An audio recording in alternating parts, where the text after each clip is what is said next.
दोस्तों, किसी ने पूछा कि सफलता क्या है।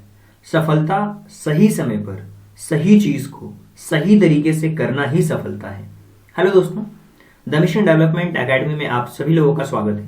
और आज हम चर्चा करने वाले हैं जीके के बारे में, जो कि जीके के अंदर हम डिस्कस करने वाले हैं जनरल नॉलेज। और जनरल नॉलेज को बेसिकली हम डिस्कस करने वाले हैं, इसके अंदर हम अपने फ्लावर के बारे में, सॉन्ग के बारे में, एंथम के बारे में, जो इंडिया का जीके है, स्पोर्ट्स का कुछ पार्ट्स हम डिस्कस करेंगे, वेपन से रिलेटेड कुछ चीजें जानेंगे। इसके अलावा जो नेशनल स्पोर्ट्स हैं उनके बारे में हम बात करेंगे। और इसके अलावा हम चर्चा करेंगे कुछ काउंसिल के बारे में, और काउंसिल के साथ साथ हम इंटरनेशनल ऑर्गेनाइजेशंस जो ग्रुप्स हैं उनके बारे में हम बात करेंगे कि आईओसी क्या है। इस तरीके से हम बात करेंगे और सारे इंटरनेशनल ऑर्गेनाइजेशंस के बारे में हम चर्चा भी करेंगे। और जीके को इस तरीके से एक ओवरव्यू देने की कोशिश करूंगा, क्योंकि जीके अपने आप में बहुत बड़ा टॉपिक है। अगर हम सिलेबस की बात करें तो आपको पता होगा कि हमने हिस्ट्री को एक चैप्टर के अंदर डिस्कस किया है, ज्योग्राफी को मैंने 2 पार्ट्स में डिस्कस किया है और इसके ओवरव्यू को हमने बताया है, और इसके साथ साथ एनवायरमेंट को भी हम बहुत अच्छी तरीके से डिस्कस कर चुके हैं। और आज बारी है जीके को समझने की, और इसके साथ साथ ये जो हमारा जीके का पार्ट है ये कंप्लीटली खत्म हो जाएगा। और आज हम ज्यादा से ज्यादा चीजों को कोशिश करेंगे और क्वेश्चंस भी डिस्कस करेंगे। तो चलिए सबसे पहले कुछ कॉन्सेप्ट्स के बारे में बात करते हैं। देखिए, जो नेशनल आप कह सकते हो कि एनिग्मा है, जो हमारे नेशनल साइन है एक तरीके से, चाहे हम एम्बलम की बात करें, एनिमल की बात करें, बर्ड्स के बारे में बात करें, तो ये जो नेशनल एम्बलम है ना, ये आप कह सकते हो कि इसको अडॉप्ट किया गया है बुद्धिस्ट से।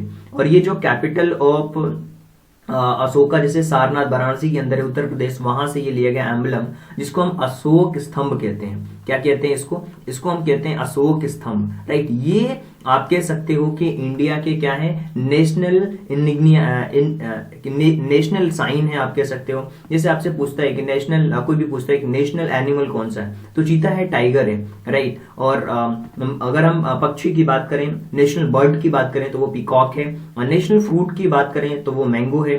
नेशनल फूल की बात करें तो वो लोटस है, कमल का फूल है, राइट। और मैंगो का मतलब होता है आम। और नेशनल ट्री की अगर हम बात करें वो बनियान ट्री है, राइट। इसी तरीके से स्पोर्ट्स में अगर हम बात करें तो एक इंप्रेसिव रिकॉर्ड है। तो स्पोर्ट्स के अंदर कहा जाता है कि जो नेशनल स्पोर्ट है इंडिया का, वो एक तरीके से आप कह सकते हो कि होम मिनिस्ट्री ने ये ऑफिशियल नहीं कहा कोई स्पोर्ट्स को, मतलब कोई स्टेटस दिया है, लेकिन हाँ हम हॉकी को कहते हैं, राइट। और इसके साथ साथ सॉन्ग के बारे में हम बात करें, सॉन्ग के बारे में अगर आप समझना चाहते हैं तो वंदे मातरम हमारा नेशनल सॉन्ग है, वंदे मातरम, राइट। और इसके अलावा नेशनल कैलेंडर के बारे में बात करें तो ये बिल्कुल आप कह सकते हो कि फर्स्ट मंथ जो है वो चैत्र है, राइट। और चैत्र बैशाख इस तरीके से चलता है वो हमारा। और जो हिंदी का कैलेंडर है हमारा नेशनल साकायरा, वो उसको हम कहते हैं, जो कि अडॉप्ट किया गया था 22 मार्च को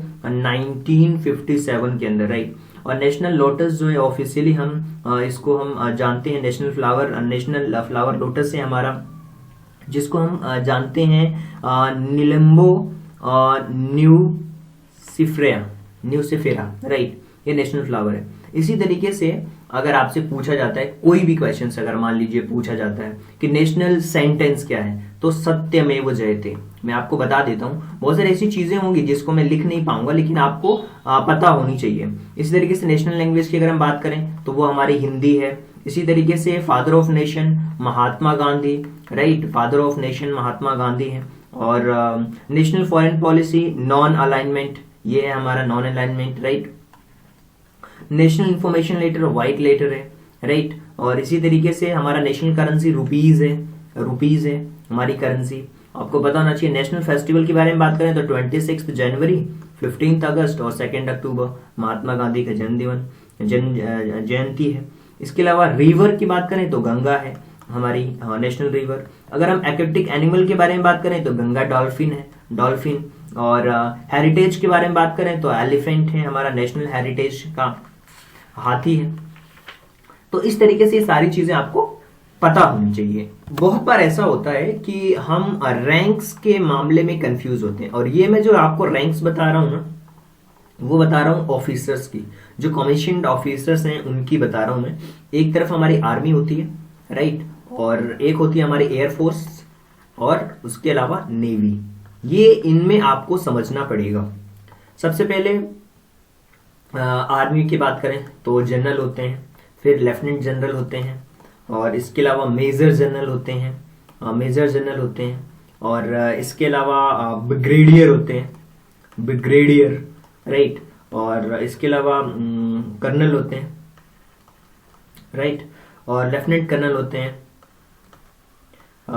लेफ्टिनेंट कर्नल होते हैं, मेजर होते हैं, कैप्टन होते हैं, इस तरीके की रैंक होती है, फिर लेफ्टिनेंट होते हैं। तो इस तरीके से सारी चीजें चलती हैं। अगर हम एयरफोर्स के बारे में बात करें तो चीफ मार्शल होता है हमारा, फिर मार्शल होता है, और एयर वॉइस मार्शल होता है, एयर वॉइस मार्शल होता है, राइट, और इसके अलावा ग्रुप कैप्टन होता है हमारा, ग्रुप कैप्टन होता है। इसके साथ साथ विंग कमांडर होता है हमारा, विंग कमांडर, राइट, और इसके साथ साथ वो होता है फाइट लेफ्टिनेंट होता है, फ्लाइंग ऑफिसर होता है, फ्लाइंग ऑफिसर होता है, फ्लाइंग ऑफिसर होता है, और स्क्वाड लीडर होता है, लीडर होता है, राइट। ये सारी चीजें होती हैं। तो आर्मी हो गया, एयरफोर्स हो गया, नेवी हो गया। नेवी में हमारा क्या होता है, एडमिरल होता है, इसके अलावा वॉइस एडमिरल होता है, रियर एडमिरल होता है, कमांडरेट होता है, कैप्टन होता है, कमांडर होता है, लेफ्टिनेंट कमांडर होता है, लेफ्टिनेंट होता है, फिर सब लेफ्टिनेंट होता है। इस तरीके से रैंक होती है, राइट। और मैं आपको बता दूं कि 2019 में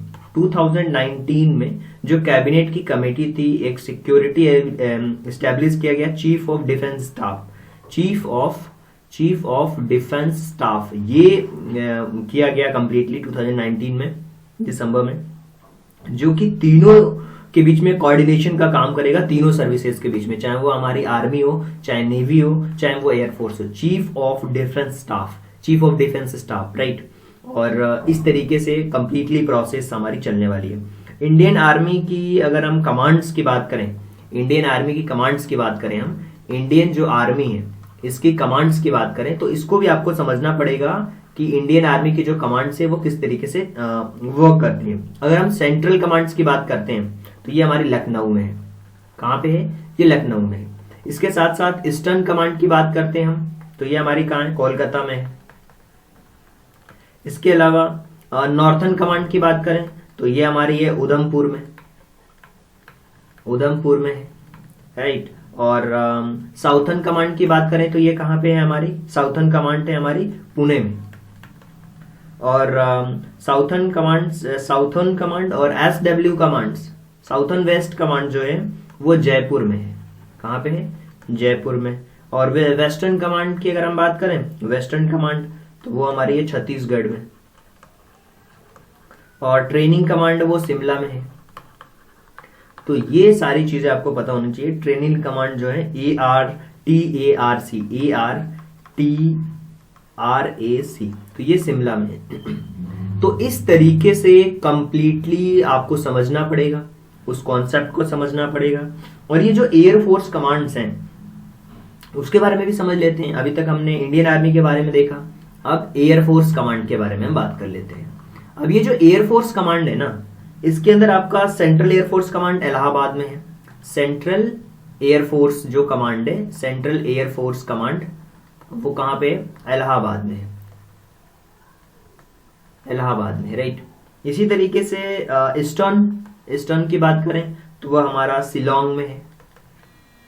और इसी तरीके से अगर हम आगे बढ़ते जाएं और चीजों को देखते जाएं, इसी तरीके से अगर हम आगे देखें, साउथर्न कमांड के बारे में बात करते हैं तो साउथर्न कमांड हमारा त्रिवेंद्रपुरम में है। साउथर्न कमांड कहाँ पे है? Trivendrapuram.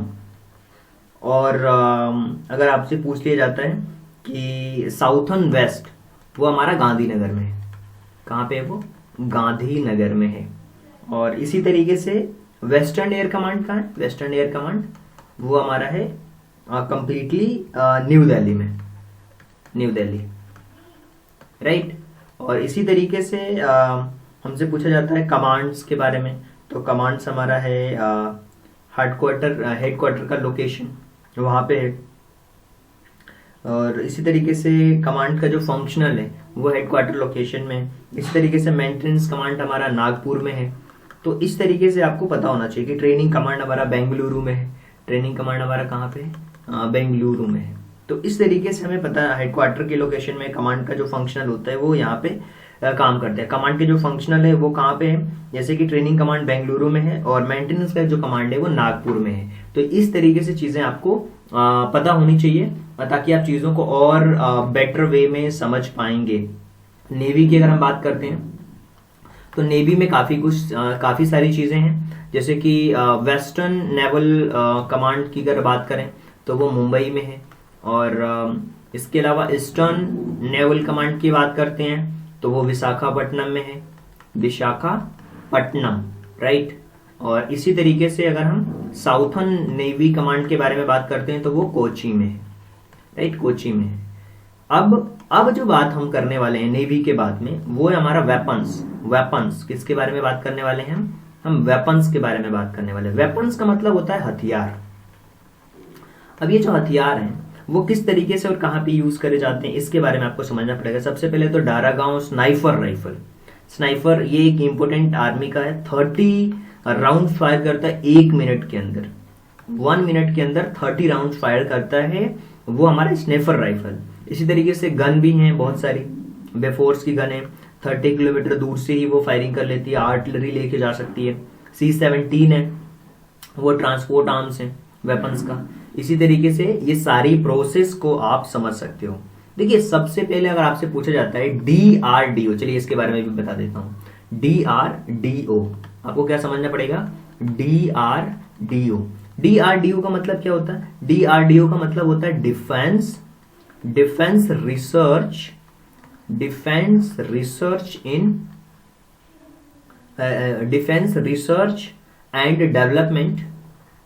And development organisation, right. इसको हम कहते हैं DRDO। इसी तरीके से अगर हम बात करते हैं एक और है IGMDP क्या होता है? IGMDP इसका मतलब होता है integrated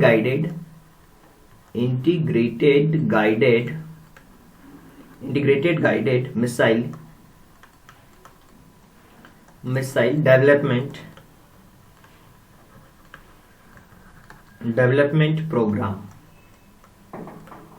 programme integrated guided missile development programme, IGMDP इसको हम कहते हैं। फुल फॉर्म बहुत बार पूछे जाते हैं और ये आपको पता भी होना चाहिए। जैसे हम कुछ अब बात करते हैं हमारे मिसाइल्स के बारे में। मिसाइल्स में देखिए अगर हम अग्नि की बात करें तो अग्नि 1, अग्नि 2, अग्नि 3, अग्नि 4, ये आपको पता होना चाहिए। अग्नि 1 हमारी जो जिसकी रेंज है वो 700 किलोमीटर है, अग्नि 2 की 2000, अग्नि 3 की 2500 से ज्यादा रेंज है, और अग्नि 5 जो मिसाइल है हमारी, आप देख सकते हो ऑपरेशनल रेंज इतना है, वेट इतना है, लेंथ इसकी ये है, स्पीड ये है, और इसके अलावा इंजन ये है, इसका 3 स्टेज सॉलिड इंजन है, और न्यूक्लियर वेट इसका इतना है 1500 kg। और ये जो है कंप्लीटली आप कह सकते हो कि इंडिया ने इसको टेस्ट कर लिया है। अग्नि 5 का जो टेस्ट है वो सक्सेसफुल रहा है। इसके अलावा अग्नि 5 मिसाइल्स के अलावा भी हमारे पास बहुत सारी मिसाइल्स हैं। वो कौन कौन सी मिसाइल्स हैं? जैसे कि हमारे पास है पृथ्वी, राइट, पृथ्वी 5 है, और पृथ्वी 1, 2, 3 पृथ्वी हमारे पास है, पृथ्वी है, राइट, पृथ्वी 5 नहीं है, पृथ्वी है, पृथ्वी 1 है, इसके अंदर सेकंड भी है, थर्ड भी है। इसके अलावा धनुष, ये मैं मिसाइलों के नाम बता रहा हूं। अस्त्र, राइट, आपको पता होना चाहिए। त्रिशूल, इस तरीके से मिसाइलों के नाम है। नाग, ये हमारे मिसाइलों के नाम है। सगारिका, इसके अलावा अग्नि 6 भी है। ब्रह्मोस मिसाइल भी है। शौर्य, ये भी है हमारे पास में, शौर्य। इसके अलावा निर्भय। ये जो सारी भी चीजें मैं बता रहा हूँ ना, ये सारी की सारी हमारे मिसाइलों की रेंज है, मतलब इतनी सारी रेंज है और सबकी अलग अलग चीजें हैं। अगर हम ब्रह्मोस की बात करें, ब्रह्मोस मिसाइल की अगर हम बात करें, एक अगर केवल मैं ब्रह्मोस की बात करता हूँ तो ब्रह्मोस जो है ना वो एक कह सकते हो कि सुपरसोनिक है मिसाइल ये, और ये डेवलप करी है हमारी रशियन फेडरेशन और DRDO ने मिलकर के, रशियन फेडरेशन और DRDO ने मिलकर के डेवलप करी। तो रशियन और DRDO ने मिलकर ब्रह्मोस को डेवलप किया है। इसी तरीके से शौर्य, और इसी तरीके से जो शौर्य है वो surface to surface ballistic missile है जो डेवलप किया गया है DRDO के द्वारा। निर्भय जो है वो भी डेवलप किया गया है, इंडिया के अंदर लॉन्ग रेंज है और सबसोनिक क्रूज मिसाइल है। अग्नि 6 आपको पता है इंटर कॉन्टिनेंटल बैलिस्टिक मिसाइल है। सगारिका की अगर हम बात कर लेते हैं तो nuclear capital submarine launched ballistic missile है जिसकी रेंज 750 किलोमीटर है। नाग की बात करते हैं तो ये हमारा क्या है, fire and forget anti tank missile है जिसकी रेंज 3 to 7 किलोमीटर की रेंज है नाग की। त्रिशूल की बात करें तो short range surface to air missile है, ये short range air to surface missile है। इस तरीके से चीजें आपको समझ आएंगी मिसाइल्स के बारे में। और मिसाइल्स के अलावा भी बहुत सारी चीजें हैं और कॉन्सेप्ट को भी हम समझेंगे, और ज्यादा कॉन्सेप्ट्स को हम समझने वाले हैं कि क्या क्या चीजें हैं, कैसे काम करती हैं और क्या क्या चीजें होती हैं। इसी तरीके से आप एयरक्राफ्ट की बात करें तो बहुत सारे हमारे पास एयरक्राफ्ट भी हैं। एयरक्राफ्ट की तो बहुत सारी रेंज है, चाहे हम सुखोई की बात कर लें, HAL तेजस की बात कर लें, MiG-17 की बात कर लें, है ना, तेजस की बात कर लें, ये सारे के सारे हमारे पास हैं मिसाइल्स। और राइट, और सोवियत यूनियन का है MiG-17, इंडिया का है HAL ध्रुव राइट। और अगर मैं इंडिया की बात करूँ, रशियन ओरिजिन की तो बहुत सारे, सुखोई है हमारे पास, सुखोई है, राफेल है राइट, और फ्रांस का है ये, और निशांत है, निशांत है हमारा DRDO के द्वारा डेवलप, इंडिया का DRDO ने डेवलप किया है। इसी तरीके से फाइटर है, फाइटर मार्क 1 जिसको कहा जाता है, मार्क 1। और MiG-27 है जो कि वर्जन है ग्राउंड अटैक के लिए, ये काम करता है। MiG-35 काम करता है, MiG-35 राइट। ध्रुव काम करता है हेलीकॉप्टर की यूटिलिटी में। तो बहुत सारी चीजें मैं आपको बता देता हूँ, जैसे एयरबोर्न अर्ली वार्निंग रहती है, फाइटर के लिए मार्क 1 हो गया, ग्राउंड अटैक के लिए ऐसा ही हो गया, और MiG-27 हो गया। अटैक हेलीकॉप्टर्स में MiG-35 है हमारे पास में, और ट्रांसपोर्ट्स हेलीकॉप्टर के लिए MiG-17 है, यूटिलिटी के लिए ध्रुव है, और DRDO की तरह जो डेवलप है वो अनमैन्ड एरियल व्हीकल्स के लिए है।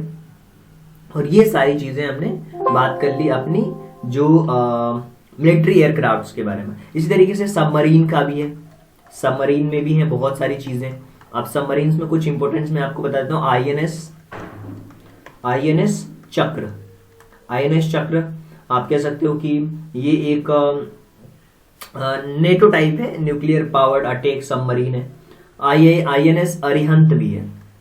पहले तो मैं नाम बता देता हूँ आपको। INS कालवरी,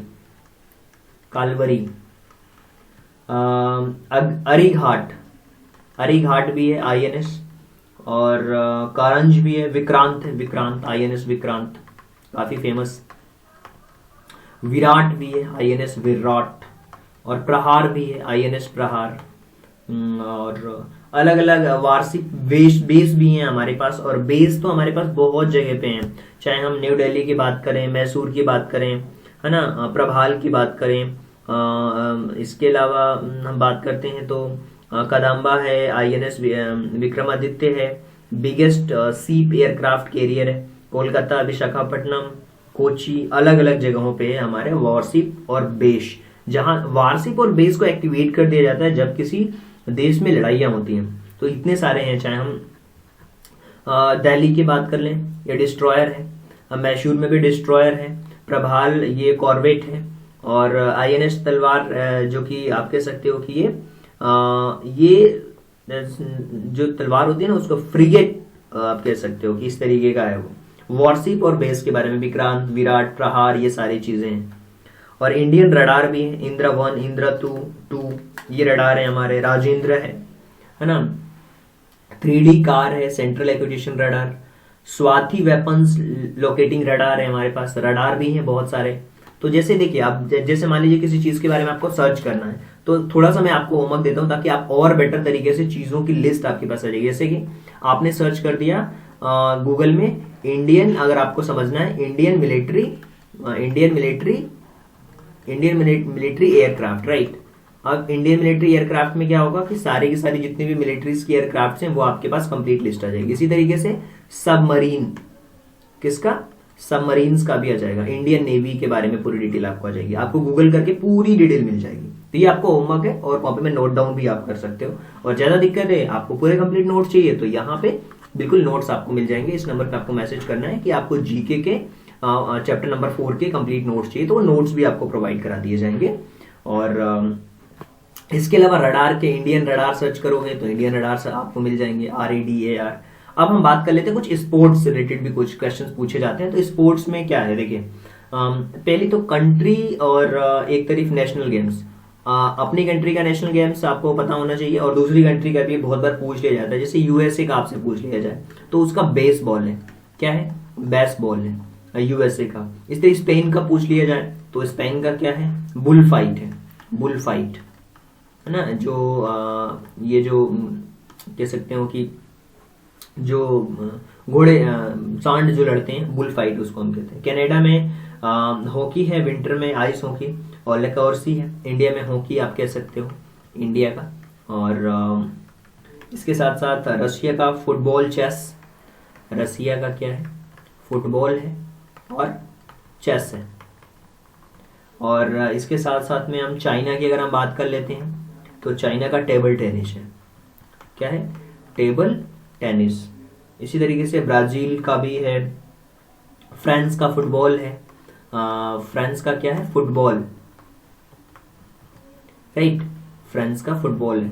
और ब्राजील का है कोपोईरा। ऑस्ट्रेलिया क्रिकेट है, पाकिस्तान का हॉकी है। पाकिस्तान वाले नकल करते हैं हमारी भी ना, पाकिस्तान का हॉकी है। और स्कॉटलैंड का रग्बी, स्कॉटलैंड का क्या है, रग्बी है, रग्बी। और इंडोनेशिया का बैडमिंटन है, इंडोनेशिया का क्या है, बैडमिंटन है, बैडमिंटन है इंडोनेशिया का। इसी तरीके से हम कुछ ओलंपिक्स की बात कर लेते हैं। एशियन गेम्स में क्रिकेट में अलग अलग चीजें हैं जिसमें आपको पता होना चाहिए। गेम्स में देखिए जितने हम गेम्स के बारे में बात करेंगे उतना ही आपको लगेगा कि नहीं ज्यादा हो रहा है। टर्म्स, स्पोर्ट्स के में टर्म्स पूछे जाते हैं। देखिए सबसे ज्यादा है ना जो पूछा जाता है आपसे, नंबर ऑफ प्लेयर्स, कि किसमें कितने प्लेयर्स खेलते हैं, चाहे वो क्रिकेट हो, चाहे वो स्विमिंग हो, साइकिलिंग हो। देखिए सबसे पहले एक तरफ मैं गेम्स बताऊंगा और एक तरफ नंबर ऑफ प्लेयर्स भी बताऊंगा। तो सबसे पहले हम बात कर लेते हैं बास्केटबॉल की, किसकी, बास्केटबॉल की। तो बास्केटबॉल में 5 होते हैं। बैडमिंटन में अगर मैं आपको बताऊं तो 1 या फिर 2 हो जाते हैं। कबड्डी में अगर हम बात करें, कबड्डी में 7 होते हैं। रग्बी में रग्बी फुटबॉल में 15 होते हैं, रग्बी फुटबॉल में 15 होते हैं। इस तरीके से क्रिकेट में 11 होते हैं। और लॉन टेनिस में 1 या फिर 2। वॉलीबॉल में होते हैं 6 प्लेयर। और वाटर पोलो में होते हैं 7। वाटर पोलो जो गेम है उसमें 7 होते हैं। और इसी तरीके से टेबल टेनिस में कितने होते हैं, टेबल टेनिस में 1 या 2। हॉकी में 11 प्लेयर हॉकी में होते हैं। और टेबल टेनिस में होते हैं 1 या फिर 2। खो खो में होते हैं 9 प्लेयर। बेसबॉल में होते हैं 9। फुटबॉल में 11 और पोलो में 4। तो ये होता है नंबर ऑफ प्लेयर्स। बहुत बार पूछा जाता है। क्रिकेट के प्लेयर्स जो हैं फेमस, वो आपको पता होना चाहिए। MS धोनी, सचिन तेंदुलकर, रोहित शर्मा, सौरव गांगुली, विराट कोहली, ये आपको पता है। फुटबॉल में हैं बाईचुंग भूटिया, सुनील छेत्री। हॉकी में इंडियन प्लेयर्स जो हैं आपको नाम पता होना चाहिए, जसपाल सिंह, रानी देवी, ध्यानचंद, धनराज पिल्लई। टेनिस में आपको पता होना चाहिए सानिया मिर्जा, महेश भूपति, सोमदेव वर्मन। बैडमिंटन में PV सिंधु, है ना, साइना नेहवाल। एथलेटिक्स में अलग अलग नाम है, ये आपको पता होना चाहिए। चेस में भी हैं विश्वनाथन आनंद, अनीश गिरी, है ना, कृष्णा शशिकारन। बॉक्सिंग में शिवा थापा, मैरी कॉम, विजेंदर सिंह, मनोज कुमार। रेसलिंग में भी सुशील, योगेंद्र दत्त, है ना, विनेश फोगाट, बबीता कुमारी, साक्षी मलिक। शूटिंग में भी है अभिनव बिंद्रा, मेजर आर सिंह राठौर, विजय कुमार, आर्चरी में दीपिका कुमारी, है ना, लेशराम, लक्ष्मी ईरानी, मानसी, अलग अलग लोग हैं जो अलग अलग स्पोर्ट्स में काफी फेमस भी हैं। तो इन लोगों के नाम भी आपको पता होना चाहिए। मेजर इंटरनेशनल गेम्स और इनके एसोसिएट्स प्लेयर की बात करें, बैडमिंटन में भी चाइना में लिन डान है, फुटबॉल में क्रिस्टियानो रोनाल्डो, हॉकी में पीटर कैली ऑस्ट्रेलिया से, क्रिकेट में रिकी पॉन्टिंग ऑस्ट्रेलिया फेमस हैं अदर कंट्रीज में, ऑस्ट्रेलिया में, टेनिस में रोजर फेडरर स्विट्जरलैंड, चेस में Magnus Norway, Magnus Carlsen, athletics में हुसैन बोल्ट जमैका, रनिंग में बहुत फास्ट है। तो कुछ स्पोर्ट्स के टर्म्स होते हैं, जैसे स्पोर्ट्स में बहुत सारे ऐसे टर्म्स होते हैं जो पूछे जाते हैं, जैसे बुल आइज, ये वर्ड यूज किया जाता है राइट फील्ड शूटिंग में। जैसे बास्केटबॉल है ना, बास्केटबॉल में यूज किया जाता है dunk, front court, held ball, pivot, rebound, steal. Cricket में बाय, ड्रॉ, गुगली, है ना, over throw, duck, hit wicket. Football में भी bend, dribble, dummy, free kick, header, red card, है ना, थ्रोनेस। ये अलग अलग टर्म्स हैं। तो अलग अलग स्पोर्ट्स के बारे में जितना आप पढ़ेंगे उतना ही चीजें आपको और अच्छी तरीके से क्लियर होंगी और बेटर वे में आप चीजों को देख भी पाएंगे और समझ भी पाएंगे, राइट। अब कुछ मैं आपको गेम्स के बाद में मैं आपको बताता हूं जो असेंबलीज हैं, जो काउंसिल हैं, उनके बारे में हम बात कर लेते हैं। यूनियन नेशन, यूएन का मतलब क्या होता है? यूनियन का मतलब होता है यूनाइटेड नेशन। यूनाइटेड नेशन एक तरीके से आप कह सकते हो कि एक इंटरनेशनल ऑर्गेनाइजेशन है जिसका एम है फैसिलिटेट करना, कोऑपरेट करना, इंटरनेशनल लॉ है और इंटरनेशनल सिक्योरिटीज हैं, इकोनॉमिक डेवलपमेंट है, सोशल प्रोग्रेस है, ह्यूमन राइट है ना, उसके अचीवमेंट्स के लिए वर्ल्ड में पीस हो, शांति हो। ये नेशनल यूनाइटेड डे सेलिब्रेट किया जाता है 24 अक्टूबर को। 24 अक्टूबर को सेलिब्रेट किया जाता है और इसके अंदर यूनाइटेड नेशन के अंदर 193 नेशंस हैं, मेंबर है यूनाइटेड नेशन के अंदर। यूनाइटेड स्टेट के अंदर 193 मेंबर स्टेट्स हैं और जो इसके प्रिंसिपल ऑर्गन हैं उनके बारे में अगर बात करें तो सबसे पहले इनकी होती है जनरल असेंबली। क्या होती है? General assembly. और जनरल असेंबली में ये 193 स्टेट्स के जो कह सकते हो जैसे कि जो टॉप मोस्ट लीडर होते हैं वो यहाँ पे जनरल असेंबली में जाते हैं। अब सिक्योरिटी काउंसिल होती है, दूसरी इनके ऑर्गन के बारे में बात करें तो इनकी सिक्योरिटी काउंसिल होती है, राइट। क्या सिक्योरिटी से रिलेटेड कोई मसला होता है तो वो सिक्योरिटी काउंसिल का मामला देखते हैं। तीसरा अगर हम बात करें तो वो होती है इकोनॉमिक एंड सोशल काउंसिल। कौन सी? Economic and social council. Internationally अगर कोई इकोनॉमिक या कोई ट्रेड से रिलेटेड कोई चीजें होती हैं कि किसी चीज में ये चीज बैन करना, इकोनॉमिक और सोशल काउंसिल वो मामला देखती है। इसी तरीके से होता है ट्रस्टीशिप काउंसिल होता है। इसी तरीके से एक और काउंसिल होती है जिसको हम कहते हैं द ट्रस्टीशिप काउंसिल, राइट। इसको कहते हैं द ट्रस्टीशिप काउंसिल। और इसके साथ साथ में अगर हम बात करते हैं तो ये होता है international court of justice, ICJ. International कोई विवाद होता है तो उसके लिए international court of justice, international court of justice जिसको हम कहते हैं आईसीजे।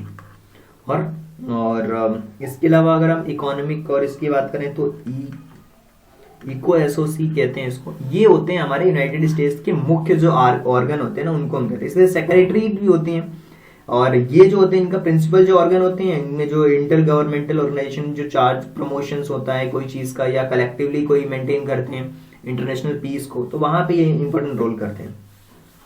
यार 5 साल के लिए सेक्रेटरी जनरल वो किया जाता है, चुना जाता है इंटरनेशनली, जो एलिजिबल होता है री इलेक्शंस के लिए। फिर ये सारी चीजें यहाँ पे चलती हैं। तो अब एजेंसीज भी होती हैं जो इन सारी चीजों को देखती हैं। यूएन मेजर ये बहुत सारी एजेंसीज हैं जो यूनाइटेड नेशंस में हैं, जैसे कि लेबर ऑर्गेनाइजेशन है, जेनेवा में इसका हेडक्वार्टर है, और वॉशिंगटन डीसी में भी है, आईएमएफ है, international monetary fund, right.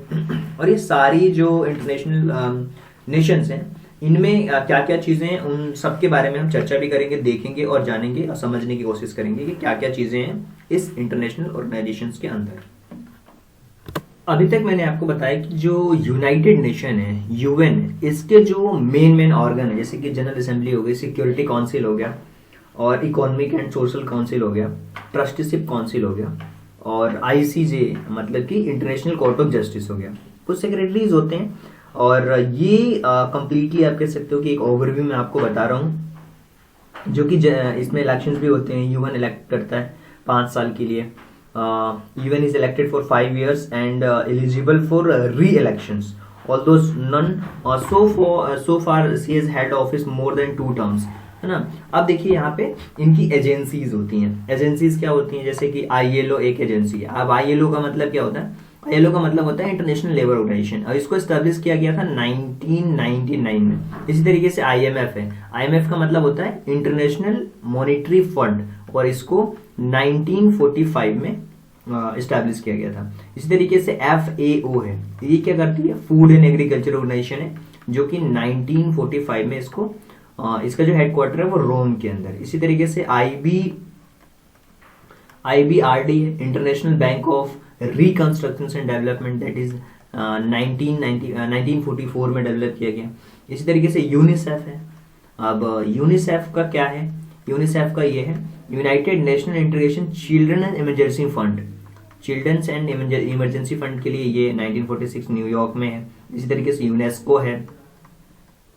UNESCO में जैसे कि United National Educational Scientific and Cultural Organisation, that is 1945 में इस्टेब्लिश किया गया था। WHO है, और इसको आप कह सकते हो कि 1948। और इसी तरीके से इंटरनेशनल डेवलपमेंट एसोसिएशन IDA, ये 1960 में डेवलप हुई।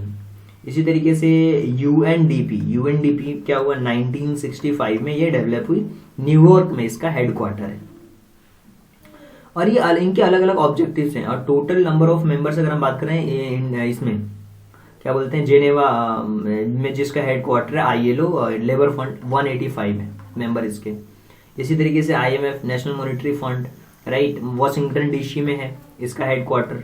और फूड एंड एग्रीकल्चर ऑर्गेनाइजेशन ये रोम में है। इसे वॉशिंगटन DC में फिर से IBRD का international bank of reconstruction and development.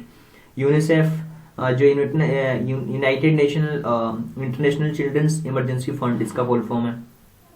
UNESCO का फुल फॉर्म है united national education and scientific cultural organisation. WHO world health organisation. IDA international development associations, और UNDP united nation development programme. तो ये अलग अलग चीजें, अलग अलग इनका ऑब्जेक्टिव है किसी का। जैसे कि नेशनल डेवलपमेंट प्रोग्राम की अगर बात करो ना, तो नंबर ऑफ वेल्थ कैसे प्रोड्यूस है नेचुरल ह्यूमन रिसोर्सेज के थ्रू, ये है इसका कार्यक्रम। इसी तरीके से वर्ल्ड बैंक को कैसे कनेक्ट किया जाए एक डेवलपमेंट के अंदर, जैसे लिविंग स्टैंडर्ड अच्छा हो लोगों का। तो सबके अलग अलग ऑब्जेक्टिव्स हैं। जैसे कि एक है UNEP, इसका हम बताते हैं कि क्या है कहानी। ये 1972 में एस्टेब्लिश किया गया। इसका मतलब इसका मेन जो है यूनाइटेड नेशन इन्वायरमेंट प्रोग्राम। इस तरीके से WTO है। WTO 1995 में आया ये जेनेवा में, setting rules of world trade to reduce tariff. ये इसका मेन काम है WTO का, टैरिफ जो वर्ल्ड के रूल्स हैं उनको सेट करना। WTO का मेन काम यही है, राइट।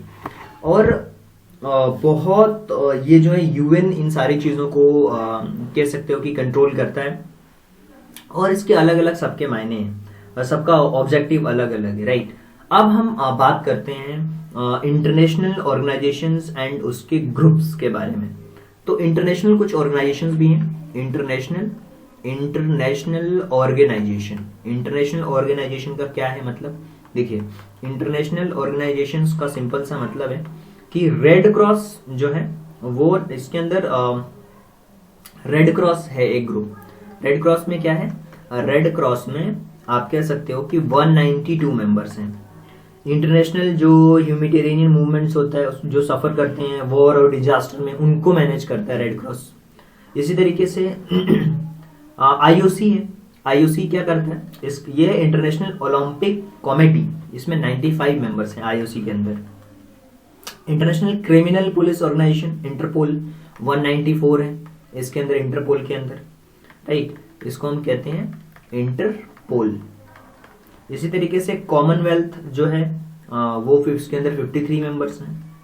और इसी तरीके से IOC इंटरनेशनल स्टैंडर्ड ऑर्गेनाइजेशंस, ये 163 हैं। स्विट्जरलैंड में है इसका 1947 स्विट्जरलैंड में। नाटो है, नाटो एक ऑर्गेनाइजेशन है। नाटो में क्या है, म्यूचुअल डिफेंस कोऑपरेशन है, 28 मेंबर है इसके अंदर।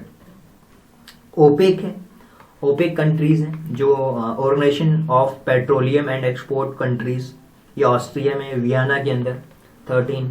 इसी तरीके से ग्रुप ऑफ 77 G77 134 मेंबर्स हैं इसके अंदर। इसके अलावा एशियन डेवलपमेंट बैंक 68 है, मनीला में है। सार्क है, South Asia association for regional cooperation, SAARC 8 members हैं इसके अंदर। सार्क के अंदर 8 मेंबर्स हैं जो प्रमोट करता है इकोनॉमिक एंड सोशल कल्चर को। कॉर्पोरेशन इन साउथ एशिया के अंदर इन सारी चीजों को वो प्रमोट करता है, चीजों को वो समझता है, राइट। तो ये हमने बात करें हैं टोटल इंटरनेशनल ऑर्गेनाइजेशंस के बारे में हमने चर्चा की है। देखिए हमने किन किन चीजों के बारे में चर्चा की। हमने इंटरनेशनल ऑर्गेनाइजेशन के बारे में चर्चा की, हमने चर्चा की इंटरनेशनल एजेंसीज के बारे में, हमने चर्चा की यूएन के जो 5 मेन वो हैं मुख्य ऑर्गन, प्रिंसिपल ऑर्गन, उसके बारे में हमने बात करी जो 5 से 6 हैं, उनके बारे में हमने चर्चा करी। इसके अलावा स्पोर्ट्स के बारे में हमने चर्चा कर ली, और स्पोर्ट्स के साथ साथ कितने प्लेयर्स होते हैं, नंबर ऑफ प्लेयर्स, इनके बारे में चर्चा कर ली। कुछ स्पोर्ट्स में जो फेमस पर्सन्स हैं उनके बारे में हमने बताया। इसके अलावा Olympics, Commonwealth sports, football, hockey, women 2020 cricket, इन सब के बारे में आपको रिसर्च आप कर सकते हो। इंडिया के बारे में हमने बात करी, चाहे वो इंडियन रडार के बारे में बात करी हो, वॉरशिप के बारे में बात करी हो, सबमरीन के बारे में, मिलिट्री एयरक्राफ्ट्स के बारे में, मिसाइल्स के बारे में, वेपन्स के बारे में, और एयरफोर्स कमांड्स के बारे में, इंडियन आर्मी के कमांड्स के बारे में, रैंक्स, कमिश्नर्स, ऑफिसर्स के बारे में चर्चा करी। और इसके अलावा जो इंडिया के जो मेन धरोहर हैं, चाहे वो हमारे सॉन्ग हो, एंथम हो, कैलेंडर हो, फ्लावर हो, फ्रूट्स हो, ट्री हो, बर्ड हो, एनिमल हो, एम्बलम हो, फ्लैग हो, वो सारी चीजों के बारे में हमने बात करी है, राइट। तो अब हम बात करते हैं इन सारी चीजों के अलावा मैंने कुछ आपको होमवर्क भी दिए हैं कि आप इसको सर्च कर सकते हो। ज्यादा जीके में आप जितना पढ़ोगे उतना ही आपको लगेगा कि हाँ ये चीज जितना सीख सकते हो उतना आपके काम आती है। जनरल नॉलेज है ये, इसका बहुत वास्ट एरिया है, जितनी चीजें चाहे उतनी सारी चीजें आप सीख सकते हो जीके के अंदर। तो फिर भी आपको लगता है कि नहीं नोट्स वगैरह चाहिए तो आप इस पे कांटेक्ट कर सकते हो इस नंबर पे। अब हम डिस्कस करेंगे जो हमारे क्वेश्चन हैं उन क्वेश्चंस के बारे में कि इसका राइट ऑप्शंस क्या होगा। क्वेश्चंस पे चलते हैं क्योंकि हमने पढ़ बहुत लिया है, जीके क्वेश्चंस को अब हम देखने वाले हैं। देखिए सबसे पहले अगर मैं आपसे पूछूं कि यहाँ पे जो क्वेश्चन दिया गया है, जो यहाँ पे रेशियोज दिए जा रहे हैं, देखिए कॉन्सेप्ट की वीडियोस हमारी बहुत लंबी हो चुकी है, तो मैं चाह रहा हूँ कि जो क्वेश्चन आंसर हैं, जो कि जनरल नॉलेज के जो क्वेश्चन आंसर होंगे, इसको एक अलग से सेपरेट वीडियोस के अंदर हम डिस्कस करेंगे ताकि आप चीजों को और अच्छी तरीके से समझ पाओगे, राइट। क्वेश्चन आंसर्स को हम अलग तरीके से डिस्कस करेंगे। So thank you so much and thanks for giving your precious time at the last. God bless you, thank you so much.